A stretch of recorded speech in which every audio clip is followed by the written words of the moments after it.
Welcome back. This morning, old images of the damage done by Hurricane Katrina resurfacing nearly 20 years after the storm made landfall.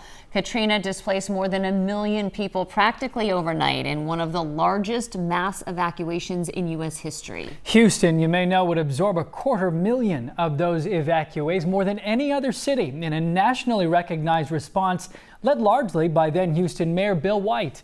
I sat down with him to learn more about his experience.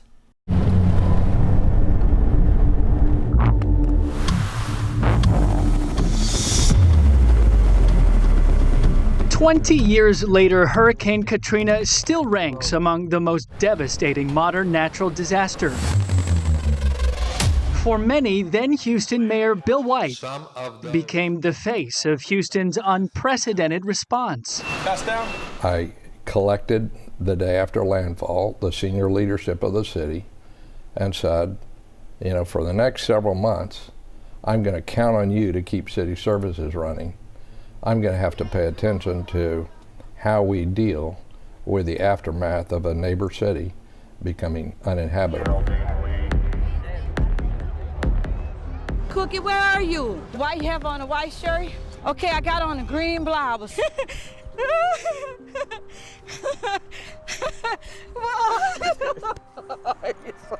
We can rebuild New Orleans. For 90 days, Mayor White did almost nothing else, coordinating with Houston government, business, faith, nonprofit, and education leaders to absorb ultimately 250,000 people. And I would talk to large groups of evacuees, and this is what I said essentially. We're going to treat you the way we would want to be treated. We took a different path, one that was not even contemplated by the federal emergency disaster law, which is let's get people in apartments with utilities, with furniture, with food, clothing, and shelter, and encourage them to get a job and get their kids in school and get on with their lives. That, to me, was a choice that we made that was under our control. 25,000 people packed into the Astrodome. Hospitals, schools, and apartments took in tens of thousands of evacuees within days. How do you think that that was possible? Why do you think it was that in a lot of cases people came here and they said, wow, this is really organized? Why? How? Well, you know, there's an old saying that nobody can do everything, but if everybody does something, then everything could get done.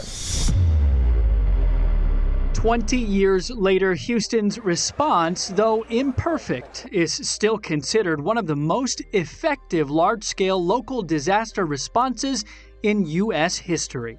How much did your faith, do you think, influence the way you decided to act when this happened? Well, a lot.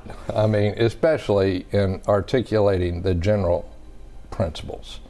And the scripture of my faith, it says that when I was a stranger, you took me in. When I was naked, you clothed me. When I was hungry, you fed me. That's what it says.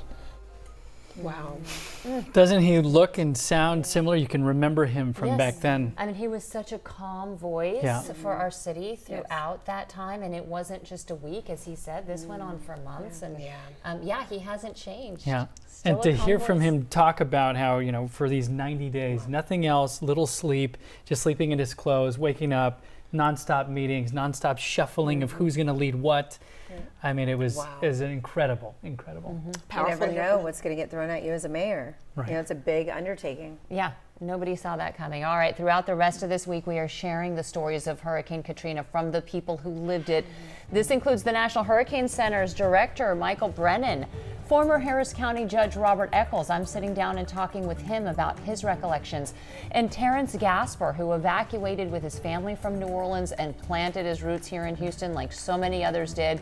You can watch all these stories here on KHOU 11 Morning News, also KHOU 11 Plus. We'll be